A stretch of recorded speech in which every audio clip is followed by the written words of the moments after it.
What's up, everyone? Welcome to Chicks and Salsa. You get all four of us on the screen today at one time.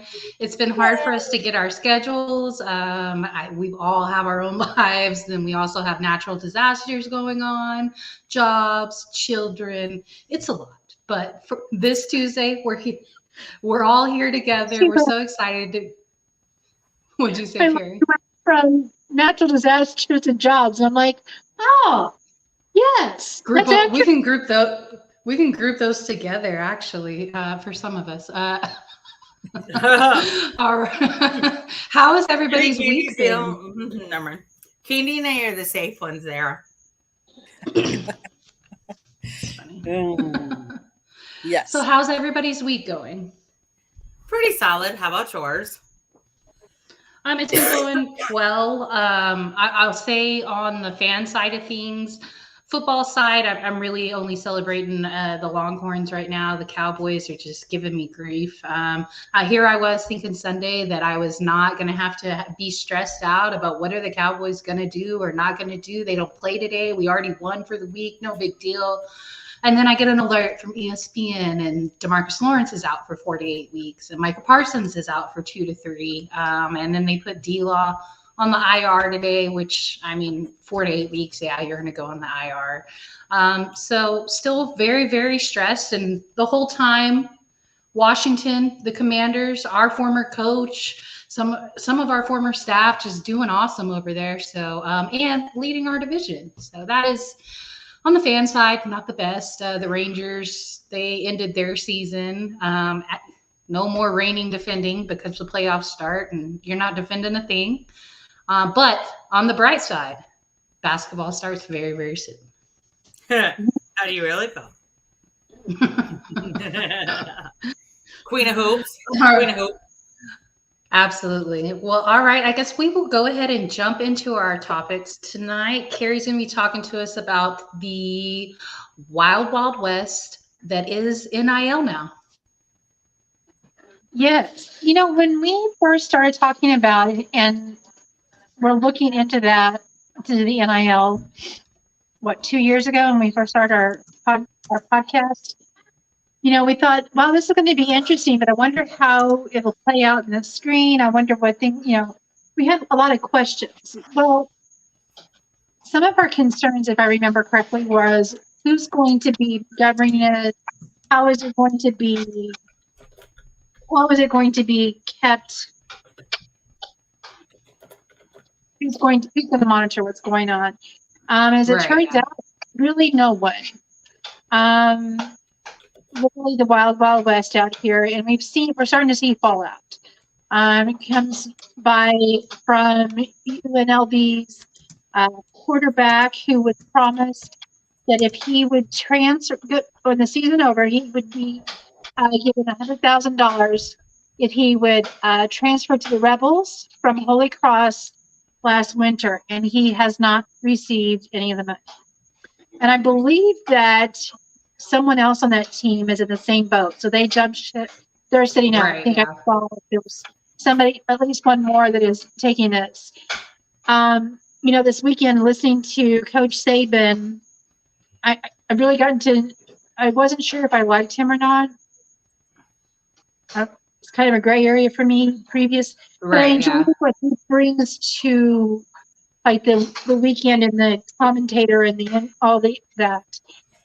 He said one of the things that he brought about was there needs to be oversight, and then NIL is name, image, likeness, and that is designed to use yourself to promote a brand, not a pay to play. What is currently being done is more a pay to play. And he said, that he's always been on the side where he felt that the players, if the schools are earning money because they're playing the ball, whatever sport it is, they should get some of the money coming from the revenue coming in. And then leave NIL to be specifically, strictly for using your name, your image, your likeness to promote a brand, which is really, I mean, in essence, that's what it was supposed to be, but it's been taken way out. And we're seeing schools be in Tennessee. I heard that University of Tennessee is going to add a fee to their seats that helps to get more revenue for the NIL fund. And I'm like,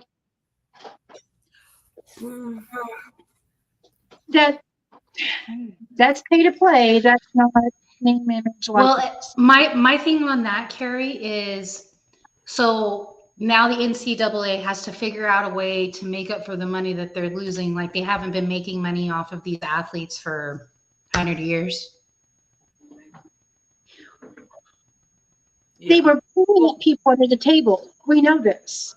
There was right. And so that was what the portal and NIL. Right. Well, yeah, they were. The boosters were. I mean, it wasn't specifically. It was they added the criminal element of it by paying them under the table, and it wasn't legal. What I was saying is the schools were not, but boosters were. I mean, but in a roundabout way. Yeah, in a roundabout way. Yeah, absolutely. In a roundabout way, they were, and so that's what brought. Right. And so that's what brought the criminal element of it. Of course, because there are extreme instances like Baylor University, whenever their basketball star under Coach Bliss was murdered because the one of the boosters gave him a Tahoe and he was jealous. Like, there are extreme situations that are involved when it comes to not paying these players. And I think what I had to do, and yes, college sports is changing right in front of us, and it's not going to look the same ever again. I think you have to look at it as semi-professional, because that's what they are. And I do believe that they should have some type of revenue share, because the NCAA has been getting rich for years and years and years and years off these athletes. And it's not that they didn't get anything in return, because yes, you did get a scholarship. I think this is where we start to define the difference between the needs of scholarships of players who actually need a scholarship, because there are plenty of people that don't financially need a scholarship. And especially if you're, for example, Angel Reese, and you have tons of NIL money, you don't also, in addition, need a scholarship for that. So I think this is where we need to see some differentials between the needs of scholarships and NIL and transfer and all that. And so that's my personal take on it. And I agree with that. I think this could be a beautiful thing. And the fact that you get the kids that would not have anything, a chance to get something. The other thing that I'm concerned about is without any of the governing bodies near this, we know that rookies coming into the NFL go through classes and training to help with their money and such. There are people out there that help with their money. We are giving these kids that don't have anything, that are sometimes leaving a situation where they didn't know where their meals were coming from, type things, and we're giving them lots of money. And do they have any? I don't even know if there's anything in support out there for these kids that have gone from nothing to having something. And I can speak from personal experience. When you have an amount of money put in to your possession that doesn't necessarily have, it has to go here, it has to go here, or you can just start chipping away at that money. And you're like, well, that won't make a big deal. That won't make a big deal. That won't make a big deal. But those all little, it won't make a big deal, does make a big deal. So, there's so many things that I think that we need to have people that, I just think that a governing body has to step up. I think the NCAA has to come up with this. I think that they're trying to keep the government out. I mean, I remember this being taken in all, all the hearings and such. There's got to be some control, because we're throwing lots and lots of money out there at kids that may not, that can be life changing and can be lost in a year. I think the some stuff to only add, but thing that I wanna would make sure change on Candy that gets- is, what were you saying? I'm sorry. Go ahead. It's okay. I was just gonna say I have some stuff to add too, but I wanted to make sure Candy got her 2 cents in because I tend to talk over Candy a lot. It's okay. Hi, Megan, you're going to respond. The only thing that I would change about that, Carrie, as far as the governing body, I don't want it to come from the NCAA. I don't trust the NCAA one bit. And so I think it has to come from an outside governing body to keep the NCAA and the athletes in check. So I think it has to come from an outside entity. So I will say this. When I was at ACC kickoff day, this was a hot topic actually. And I'm going to give some more insight too in a second. From even Coach Shearer of Duke's basketball team from last year. But at tip-off. But at kickoff, they were talking about it, and they were saying that's why, like right now, it's each state. But then the lines get blurry in my mind. Because you have a transfer student, like the student from UNLV, who was promised $100,000. UNLV, not a big football program. $100,000, decent amount of money, especially for a kid that doesn't have a lot, probably not going to go into the NFL. And it affords him the opportunity to bring his family to the games, right? So we I like that team. Hi, Fernando. But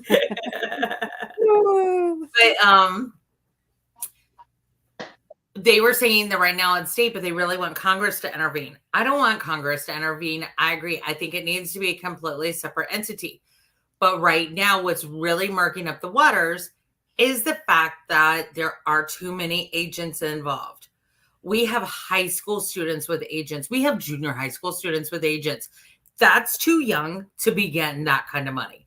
I'm sorry, unless you were born well-to-do and your parents are teaching you financial savviness.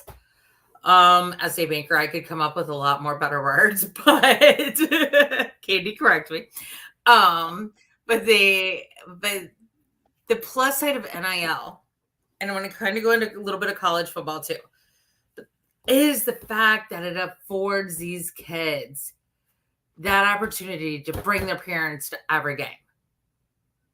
And that's important because you need that family support. We have all been in athletics. And Katie, I like your haircut. It took a minute, but I like it. Thanks. You're welcome. Sorry. But we need to get, so that's why, but when you're doing state, what happens when you're that transfer kid from UNLV, the quarterback, who's from another state? So where does Texas go? Vegas or Texas? Or both? Because then that's not fair to that kid because they're taking 40%, right? Uncle Sam's got to get their money. Right. Even though like our billionaires are only paying like less than $1,000 a year, right? So Well, that's why the individual schools now are also taxing the NIL money. They want a percentage of whatever you're getting too. And Right. so like it's ever changing at this moment. And I don't know that we're not going to see the final product for probably 10, 12 years of where they've actually figured out and gotten the kinks worked out of it. So while we criticize now, yes, but understand that like these changes started 3 years ago is when the portal hit. It's an ongoing process, and it's probably not going to be until like 2035 or 2040 when we actually see a system that actually works. it'll be 2 o'clock by then. They need to act fast. And honestly, maybe that's a question we can ask next week because yeah. But also, like Coach Dabo Swaney of Clemson gets a lot of heat because he doesn't really use or utilize the portal. He's getting a lot of heat, and I mean, He is. right side, left side. Like I see both sides of this coin because Coach Swaney loves the culture he's built at Clemson. Clemson does pay their players. They're part of NIL. They're just not transferring in and out. But he wants that legacy. That's why you're getting, that's why we had that. Dom's watching. Dom, come on. Let me hear your Clemson rants. But but that's just where we are. And it's such, I think, and I agree with you, Fernando. Yes, the parents do need help starting middle school, but I personally firmly believe that's where websites who can take you to fiduciaries, because fiduciaries are very important with this type of money. So if you're a student athlete making NIL money, if you want PME, I'll help you find a really good fiduciary. You'll get a monthly income. But go to online hands online banking or something like that. I'll find the link, put it on our website that Wells Fargo has. I'm sure Candy has one too. It's a community outsource. You don't have to be a Wells Fargo member, but it's great to teach you about these things. But you need to take the finance classes. Go to your local school, get the personal finance. I just think you have to start looking at college level, NCAA level as semi-pro. You have to look at it that way. That's what it is now. And so your amateurs are going to be the ones that, outside of gymnastics and other areas where you're competing at 14 and 15 years old on a professional level. And that's not the norm for most sports. I think that's where you look like those are your amateurs. So junior high and high school now are your amateur athletes. That it is what it is, because look at Alabama. Right. They got a 17-year-old on their football team. But he's putting in the work. Doesn't he deserve to get paid the same way others are getting paid? Yes, of course he does. But that much money? I feel like he earns it. Yeah, if he earns it, yes. Yeah, and that's what I'm saying. You have to earn it. But like, if you're just like, here you go. Like Drake May reportedly got offered.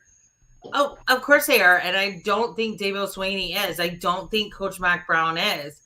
I don't think most college coaches are. Do I think Coach Prime is? Kind of, but not on a money side. Because he doesn't need the money. That's just my personal opinion. He likes to gloat. But I don't have a problem with the coaches getting a percentage of stuff either. My problem is the NCAA taking their percentage. Like, we haven't been taking it all for years and years and years. That's my problem with it, is the NCAA. We already know that the NCAA, and I did say that to have them, but we already know that they're not legitimately above the board, because look at things that have not been brought to light till, they just have the shady used car salesman image, because they've done it for so long that we have no reason to give them trust. So let me ask a question, ladies. Do we want to do an NCAA NIL recap again, like maybe next Tuesday night, so we can get onto the other topics? Because this is a conversation we've had in the past, and we've all kind of sort of it's ongoing. But let's go ahead and slide over to our next topic. Candy's going to talk to us a little bit about postseason MLB. Yes. So yesterday was the end of the regular season with a doubleheader, because the Mets were playing the Braves, and it was a matter of who won yesterday. The Mets took I believe the first game, and so that meant the Mets were automatically in. And then the second game came down to either the Mets or the Braves winning. And depending on how that went, if the Braves won, the Braves were in. If the Braves lost and the Mets won again, then Arizona would have been in. So it came really down to they had to play those last two, that doubleheader. Well, it was if Atlanta would have swept, Arizona also would have been in. So it was just if they split, then Arizona was out. And so, of course, I was rooting for at least one team to actually win both games. I didn't care who it was, because, I'm lucky enough that I'm able to work for the Diamondbacks AA affiliate. So I was definitely cheering for the guys, because I've been able to cover them and work with them before. They've been in Amarillo. However, their season was over yesterday. They went on a weird slide since All-Star break, whereas clearly the other teams were on the uptrend, especially the Padres. So like you said, they did split. So Arizona was out. So right now, currently, the Mets drew the Milwaukee Brewers. They are actually beating them it's in the seventh inning. The Mets are winning right now, 8-4. The team that's, I have to say, that has been hot is the Detroit Tigers. They have really Agree. sprung into action. Like nobody picked them even at the All-Star game. But ever since They then, are the Rangers last year. It's when they hit the trade deadline and they like, hey, we're going to keep skew ball. Whereas like the Rangers, they made a bunch of trades and moves at the trade deadline. But it's like as soon as trade deadline hit, they were all in, and I think they got a chance to make the series. Or I hope they do. They beat the Astros today 3-1. The Braves play the Padres yet tonight, and Kansas City took care of Baltimore today. So 1-0. And that was surprising to me. We actually have an 806 connection with the Baltimore, the Orioles. Kerstad is from Amarillo. He's a Randall High graduate. So I like to root for him because there's a local kid that's playing for him. But side note, Kerstad, and then there's a couple of other ones, and there's 4 kids. They're all the same age. They all have the same haircut, same color. They all look the exact same, but they're all different players. Now, the teams that had byes the first round are the Guardians, the LA Dodgers, the New York Yankees, and the Philadelphia Phillies. So those are the ones that are awaiting these series to be. And it's a 3 out of 5 series. So that's what they're playing right now. So we'll see. Wait, I take that back. It's 2 out of 3. This the wild card round is the 5 or the 3. I'm sorry, the 3. Yep. I never ever get used to the Guardians. Just putting that out there. Oh no, agree. And in fact, I have a good friend that is from that area, and he in fact gave up on the team and became a Cubs fan because he said he just cannot call them Guardians.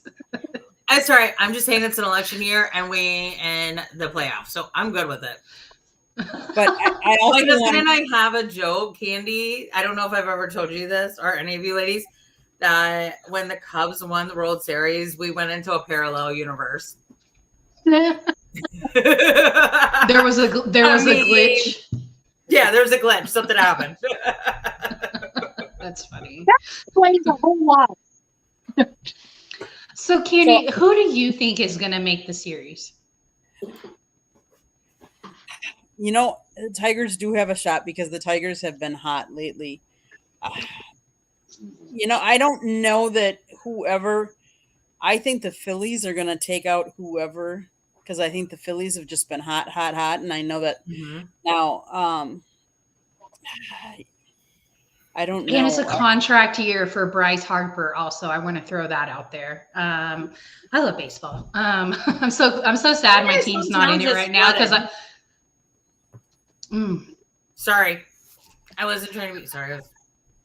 I don't know what I was trying to do there, sir. I'll shut up. Sorry. It's been a while since we've got all 4 on here, you know. Right. I don't know in the National League, it is hard to pick against the Dodgers. However, they have done this before. They have poured a ton of money into their roster and have gotten knocked out in the first or second round in the last few years. So obviously there's a ton of pressure on them to perform this year. I think obviously there's a lot of pressure on Philly too. Hey Key, what's up? I think there's pressure on them to perform too because they have several players that are going to be looking to be unrestricted free agents. And so do you want to keep them around? Obviously with the Rangers, we heard Nathan Eovaldi talking about this probably was his last game with the Rangers, and that his comment was that it's a business decision, and it is, especially in baseball. Players get moved around a lot, so I think there's a lot of I think there's a lot of pressure on Philadelphia to win now or blow it up. I should give kudos to Luis Arias. He won his 3rd batting championship in a row. So that's pretty. I mean, he didn't have the best average, I would say, as opposed to years past. But you have to give him credit because winning the batting championship 3 years in a row consecutively, that doesn't happen very often. You don't hear about that.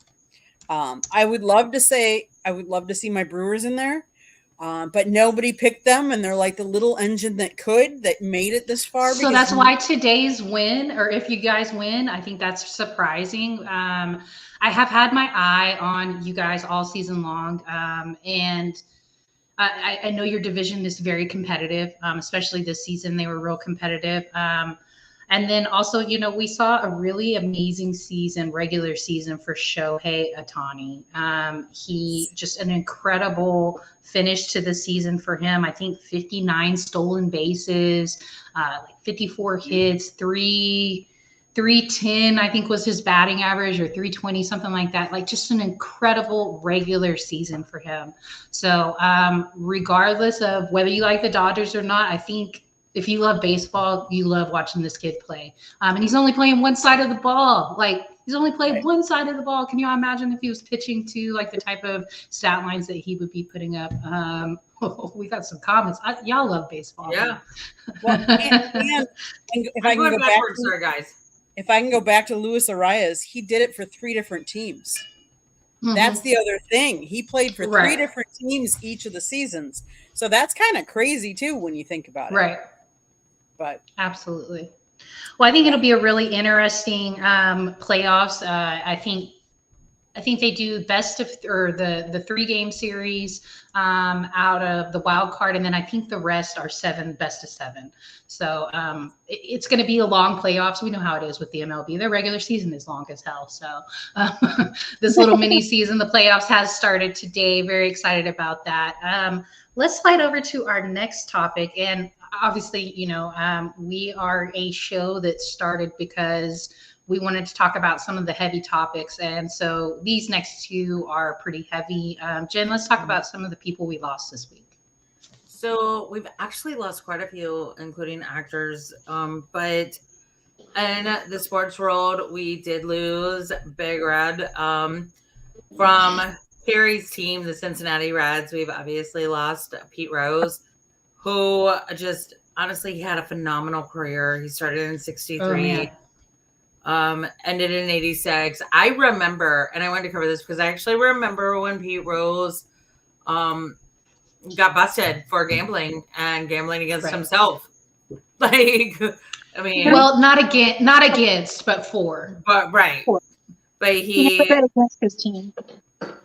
But he and he was banned from the Hall of Fame. And if anybody ever deserved to be in there, it was Pete Rose. But gambling, if you know somebody with an addiction, and it doesn't matter the addiction just gets to you. And it I still think he needs to be in I think he's done his time. I think that without him in Cooperstown is a disgrace to the game. Say that again. Well, okay, so here's the thing. His jerseys, his records that he hit, those are in Cooperstown, but he's not officially in Cooperstown. Correct. Himself. So his bust is not there, but some of his records are already in Cooperstown. But I agree. But I also understand the stance that baseball took because gambling was such an issue. And that's really where the gambling issue started, was in baseball. And so I understand the stance somewhat, but I think I agree with you, Carrie. Like he had done his time. Like I think within the last 5 years that they probably could have put him in and what it would have meant. Now you may not have necessarily had him at the ceremony, maybe not, because does it make a mockery of the lifetime ban thing? Maybe, because he was known to sign his signature, his autograph. I'm sorry that I bet against baseball. So he was still making money off of it, you know? And so I don't know if you would have invited him to the ceremony, but I think you should have inducted him. Well, yeah. And that's why in the recent years, it's come back up because he had done his time. And there was a big push, especially when certain other people were inducted into the Hall of Fame for similar or, you know, just as bad. Steroids. Yeah. You know, and honestly, gambling, you're hurting yourself. I take gambling and steroids as the same level of cheating, in my opinion. I can go with that. I mean, it's hate when you have that addiction, And it doesn't matter what that addiction is. It takes over your right mind. It truly does. So if you have a gambling addiction, if you have a drinking problem, if you have a drug problem, get help. Don't let your brain shrink because of this. Like, it sucks. So don't be that narcissistic asshole. Sorry for cussing. Because he was amazing, and Congratulations to the Lions last night. his legacy is such as that, with such an amazing player who's still spoken of so highly, and what a legacy. And it's also this. And Candy, I will finish up real fast. And then we also lost Dikembe Mutombo. And he passed away of brain cancer, and he just ended his career. Was I wrong? Hello, Jeremy. No. That was what he used to do. Whenever he would block somebody, he'd be like, right, "No, yeah. no, you got to get it out of there." But it was really sad. His family was around him. He was right down the road from me. He never won a championship. However, he was MVP multiple for 4 years. He was also defensive player several years. He had an illustrious career. So rest in peace. And thank you for the fun times watching you. I know not only your basketball family is missing you, but your real family. Absolutely. All right, Candy. I know you got to cut out. I'm sorry. Thanks, everybody. See you next week. Bye, Candy. I don't know if you saw what Mutombo's son, the press release he led, and I read that, and I'm like, my heart was breaking, and also rejoicing at the same time, because if you haven't read that, search it out. It is one of those. It will give you the right feel. I haven't read it actually, so I'm definitely going to. I'm going to go look that up. Jen, if you need to go too, you can go ahead and go. I'm just going to cover a little bit of basketball before we jump ladies. No, it's okay. Sorry. No problem. And I'm just going to put this out here. I want to start the NBA carousel again, Megan, because I kind of miss talking Boston Celtics. So let's do it. I'll leave it. Okay? You're more than welcome to come on the sip off if you want and talk the Celtics. I know. I can do that too. As long as Dom's not there telling me Miss Brady Bunch. Yeah, Dom, I remember you. Bye, girls. Love y'all. Bye. All right. So speaking of the Celtics, let's talk a little bit of basketball, because we've got the NBA that's going to be starting their preseason coming up in a couple of days. On the 4th is when preseason starts. And then regular season will be starting on the 24th, I believe. Also, we got NCAA season about to kick off as well. I think we've got 30 practices until the regular season starts. Very excited for that. But let's talk a little bit about what's gone on in the off season for the NBA, because this was a very active free agency period. So the Hawks, will start with Atlanta. They were able to acquire Larry Nance Jr. from the Pelicans, Cody Zeller from the Pelicans. They did have some key departures, though. Sadiq Bey is gone. AJ Griffin is gone. DeJounte Murray went to the Pelicans. So I expect Atlanta to look quite different. Now, moving on to the Celtics, they were able to re-sign Hauser and Cornette, Jason Tatum, Tillman, White, extensive extensions there. And then they also had an addition with Lonnie Walker, former Spur. I think he's a great point guard, very serviceable. Played with Derek White there in San Antonio. So I think that he'll be a good fit there in Boston. Then we have Brooklyn. Hey, foreheads. I see you, Anthony. Talking about my forehead.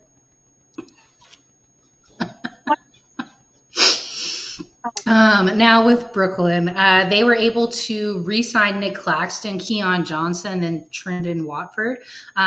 Their additions, they were able to add Bogdanovich from the Knicks, Killian Hayes for a 1-year deal, Shake Milton, and then Zaire Williams. Now, some key departures that Brooklyn had was Bates Diop, Mikal Bridges, that was a huge one. And then obviously we talked about Lonnie Walker also. Fernando, yes, you can definitely follow us. If you search me on Twitter, I'm Queen of Hoop. What is yours, Carrie? Chiefs Chick? Chief Chicks 87, but I'll be really honest, that would be a very boring follow. So please understand. Or you can follow us on Facebook as well. So feel free to do that also. Let's see. Now, the Hornets, they were able to re-sign Bridges, and then they had Seth Curry returning as well. Their additions, they added Taj Gibson, Josh Green, and Anton Watson. Key departures, Davis Bertans, Reggie Jackson, and then JT Thor. I don't expect anything out of Charlotte this year. I think they'll look the exact same that they've been looking for 2 decades. Then we got the Chicago Bulls. You got Patrick Williams returning. He was signed a 5-year deal. And then also, we're going to see Lonzo Ball on the court again. It has been 2.5 seasons since we've seen him. So excited that he's healthy and that he's able to come back. And then they were able to add Josh Giddey and Jalen Smith and then Chris Durante. Key departures, though, they lost Alex Caruso, DeMar DeRozan, Javonte Green, and then Andre Drummond. Sliding over to the Cavs, they re-signed Jarrett Allen, Okoro, Donovan Mitchell, Evan Mobley, and Tristan Thompson. No key departures. So I expect Cleveland to double down. They got a coach that I think is going to make a difference there also. So we shall see. Dallas is a team that's going to look different as well. They added Klay Thompson, Naj Marshall, Quentin Grimes, which I think is a really underrated pickup for them. And then they re-signed Spencer Dinwiddie again. They also re-signed one of the Morris brothers. Not impressed with that pickup. And then Brandon Williams. Key departures for them, Josh Green, Tim Hardaway Jr., who will now be playing for the Pistons, and then Derek Jones Jr. So interested to see what Klay looks like with that mix there in Dallas. It was definitely something I was thinking of. No, I was just sitting here thinking, like, that would be an interesting. I think I would love to see Klay get back to being a defensive player. And I don't think there's going to be a ton of pressure on him to be the scorer that Golden State expected him to be. Generally, you got Kyrie and Luka that have that figured out. He can go into that situation and put up 10 to 15. But if he can focus on the defensive end again, because he was an elite defender before the injuries, now he may not be able to get to that physical level ever again because of the injuries, but I would like to see him be able to dedicate some time to that. And I think Dallas gives him that time, because I was at the point like probably time to retire. Then when I heard he was going to Dallas, I was like, oh, well, maybe that will work. So I think that that's probably the right situation to try it out. And if it doesn't work here, it's time to hang it up. So, I mean, just the injuries are what they are. And you get to just don't heal as well. You just don't heal the same. Right. I mean, no, and I don't know that he's going to be that type of defender, because he was one of the best defenders we ever saw, in addition to being one of the best 3-point shooters that we've also seen. So I think this takes the pressure off of him. Right. Currently, what we saw out of him last year, he was not playing defense at all, hardly at all, because he didn't trust his body. So if you can give him some time to maybe be able to trust his body again, maybe he will be able, if he can return to half his form on the defensive end of the court, I would be satisfied for that for his last 3 to 4 years of his career. All right, now sliding over to the Nuggets, they were able to re-sign DeAndre Jordan and Jamal Murray. They added Sark, and then they also added Westbrook, which they have said a couple of times that they might start him. I think that's the wrong decision. I think that he looks amazing coming off the bench, and that also takes the pressure off of him as well. So I would love to see him come off the bench. Key departures, though, Kentavious Caldwell-Pope is gone, and then Reggie Jackson is also gone. Sliding over to the Pistons, Cade signed a 5-year extension with them, and then Fonticello as well. Additions, they added Malik Beasley, Tim Hardaway Jr., Tobias Harris, Wendell Moore Jr., and Paul Reed. Key departures, Taj Gibson, Quentin Grimes, talked about that, and then James Wiseman also. Now sliding over to the Warriors, it's going to be their first time that we've seen their core without Klay Thompson, so I think that's going to look strange. Steph Curry did sign an extension, but it was only a 1-year extension, so writing could possibly be on the wall between Steph and Golden State. Their key additions, they added Kyle Anderson from the Timberwolves. I think that's a really underrated pickup for them. Buddy Hield also, I think that's a really good pickup for them. Then DeAnthony Melton, and then Lindy Waters the third. Key departures, Chris Paul. I don't think that is a loss for them. Sark he's gone to the Nuggets. I don't know. I think that he's a great player. I don't know that he fit with Golden State, so I don't know that that's necessarily a loss to them. Klay Thompson not being there is going to be huge. The Houston Rockets were able to re-sign Aaron Holiday and Nate Williams, and then their additions, they added AJ Griffin. They had no key departures. Anthony, I also agree. I think Kyrie finally looks happy in his situation, and I think that reflects on the court. You don't see him and Luka fighting over who should have the shot. They work so well together, and I didn't know if it would work, but it looks great. And then Russ wants to get back to triple-double status. I think he can do triple-double status from the bench. He can be Manu. He can be the best sixth man out there because you got somebody on your bench that could put up a triple-double. So I still want to keep him in that. It's time. That's where his role is now. So just my personal opinion on that. Then with the Indiana Pacers, they were able to re-sign James Johnson, TJ McConnell, Nembhard, Pascal Siakam, and then Obi Toppin as well. There was some talks that maybe Indiana overpaid Obi Toppin, but I personally really like that announcement. They did add James Wiseman, and then a key departure was Jalen Smith, who signed with the Bulls. Now, Anthony, getting to your Clippers, you guys were able to re-sign Harden and Zubac. I really like Zubac. I think he's a really underrated center. So I think that that's something that is missing somewhat in today's NBA. So you hold on to the one that you got, even if he's not super flashy. Then their additions, they added Mo Bamba. I think that's a great bench player.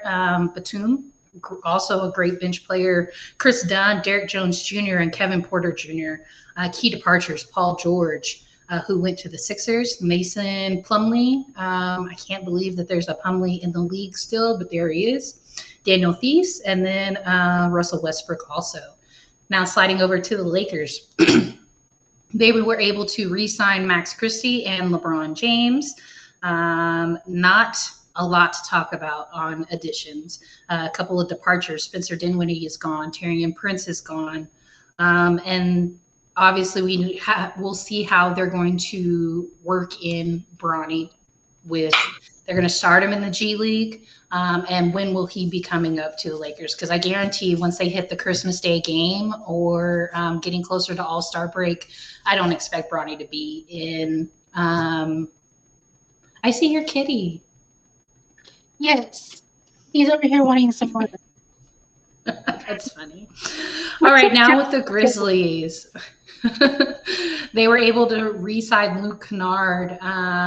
Not a ton of additions either. As we know, they waived Derrick Rose, and then Zaire Williams also left. Now going to Miami, they were able to re-sign Bam for 3 years, Thomas Bryant for a year, Highsmith for 2 years, Kevin Love for another 2 years. I can't believe Kevin Love is still in the league.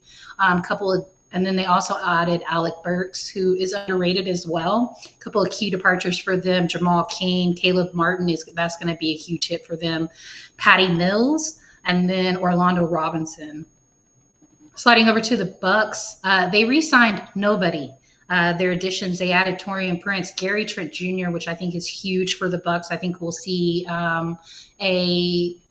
a little more for them to figure out at the point guard, shooting guard. I think him and Dame together will be really great. They've played together before in Portland, so this will be them reuniting. And then Delon Wright as well. A couple of key departures, though. Patrick Beverly is gone. He will no longer be playing in the NBA. And then Malik Beasley. Do I like silk material? I'm not sure who you are, honey, or what that means.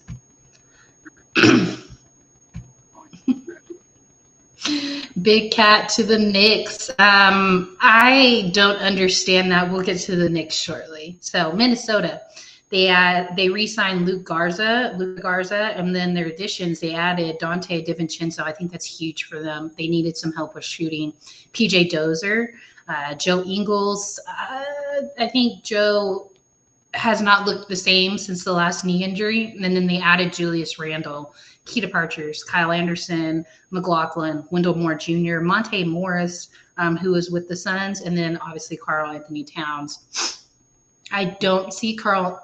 I don't know. I just can't see Cat playing well for Tibb. If you don't play defense, you don't play for Coach Tibb. And so I think the moment that he slacks on defense, which he does play defense, but not to the level that you would hope for a big man, I think eventually he'll get benched. So we'll see. New Orleans with the Pelicans, they re-signed Jose Alvarado, GTA. I think you've got to keep him. Nobody plays defense like Jose Alvarado. Your additions, Jamal Cain, Javonte Green, DeJounte Murray, that's huge. You needed a point guard. Ever since you lost Lonzo, you've had no clear direction at the one. CJ's great, but I think you have him come off the bench. And then Daniel Theis, I think that was huge for them too. Key departures, Dyson Daniels, EJ Little, Najee Marshall, Larry Nance Jr., Valanciunas, who will be playing for the Wizards. So that is going to be huge for them. And then Cody Zeller as well. So they're going to have some issues at the center position there. Now with the Knicks, they were able to re-sign OG Anunoby, Jalen Brunson, Jacob Toppin, and their additions, Mikal Bridges. I think that'll be huge for them.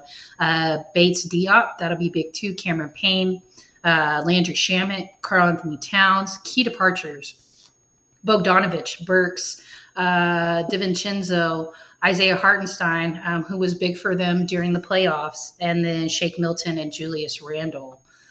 Now sliding over to OKC, they were able to re-sign Isaiah Joe and Aaron Wiggins. Their additions, they added Alex Caruso and Isaiah Hartenstein. And then key departures, Josh Giddey, Gordon Hayward, who retired, and then Lindy Waters III. Now sliding over to Orlando Magic. They re-signed Franz Wagner, his brother, Jonathan Isaac, and Gary Harris. So then their additions, they added Kentavious Caldwell-Pope and Corey Joseph. And then key departures, they lost Joe Ingles. Now with the Sixers, they're going to look a little different this year too. Joel Embiid was extended. Kyle Lowry will be with them. KJ Martin will be with them. Tyrese Maxey got an extension. Kelly Oubre got an extension. And then they also added Andre Drummond, Paul George, Eric Gordon, Reggie Jackson, Caleb Martin. So huge additions for the Sixers. Now some key departures, Mo Bamba, Nicholas Batum, Buddy Hield, DeAnthony Melton, Cam Payne, and Paul Reed.